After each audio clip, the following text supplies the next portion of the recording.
So this is vlog chapter 7 for English.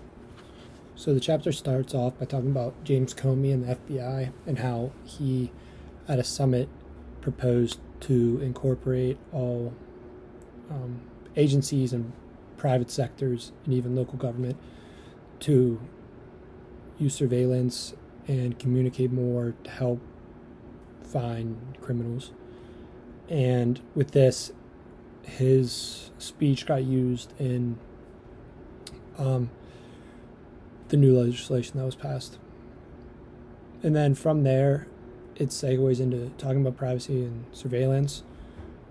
And it starts by explaining how we're in an unprecedented time in history where, yeah, we're more connected than ever. And yeah, we can get information as quickly as ever. But because of that, where are we drawing the line in terms of where we want our information to stay private and what we're granting the government to look at to protect us?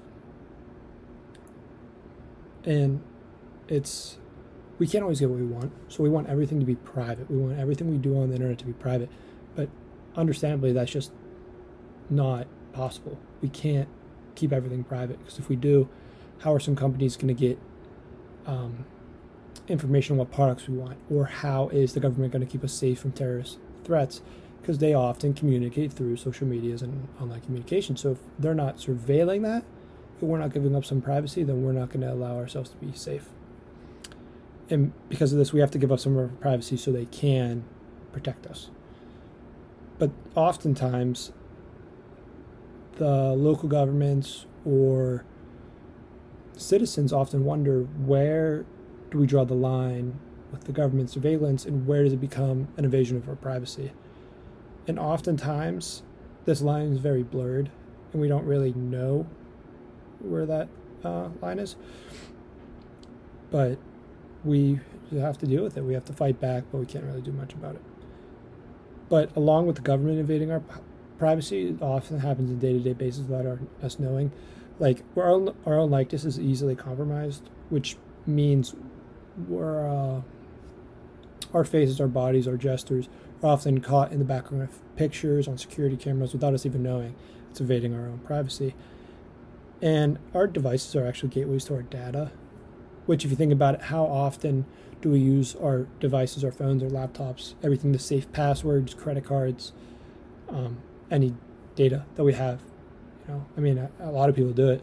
So if someone would hack our phones or computers, all of our information would be out there, and there's nothing we can do about it. So to move on from privacy, I'm going to go into talking surveillance. Our phones, even though they grant us the ability to connect and have a wide variety of information at our disposal, they also double as tracking devices and hackable things.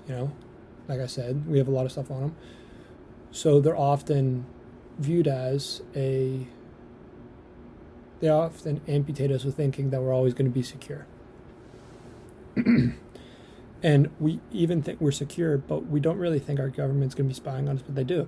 I actually said WikiLeaks released an 8,000-page document about the CIA and how they use our phones to spy on us by activating our cameras, by listening to our microphones, and just spying on us to see what we're talking about. And I mean, I know for me, I'm not talking about anything illegal on the phone, so if they want to listen to me, if they want to look at me, they can be my guest. But I understand how some people don't feel comfortable about that. But even though we're not comfortable with being spied on, people recently have had surveillance products in high demand. People want these products, like Ring doorbells, baby monitors, wireless security systems for outside their houses. And I understand they want to feel safe, but if you want surveillance products, wouldn't you think the government would feel the same way? Don't you think the government would want to have these things at their disposal as well? So there's a few ways to counter this. We can use encrypted messaging like WhatsApp. We can cover our cameras, not use our devices as much, limit our device usage, and maybe we won't see our surveillance as much. All right, reflect. I think this is interesting. This is the first time we really talked about privacy and surveillance in this class.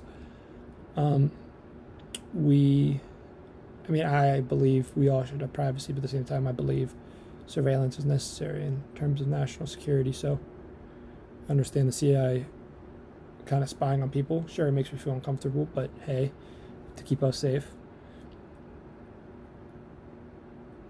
Connect. Yeah, we haven't really talked about this, but it is important in terms of talking about how everyone's addicted to their phones. So if everyone's addicted to their phones, it's very easy to feel secure, but in reality, our privacy is not the most important to the government. So we have to be more careful about what we have on our phones and how we're protecting ourselves on our phones. So yeah, that is vlog chapter 7.